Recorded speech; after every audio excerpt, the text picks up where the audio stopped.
Send it to me for my videos. Pixel size.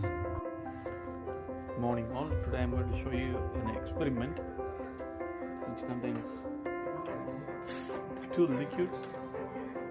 One liquid, you see this is two layers. I don't know. I want you to guess what it is. One is yellowish color. The one is light watery color. Let's see. You will mix it.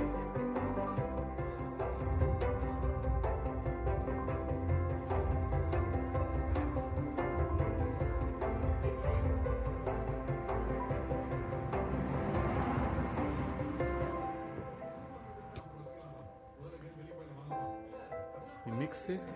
On the top, one is on the bottom. Anyone guess why this is happening? What is the scientific reason behind, and what is? I can't read it.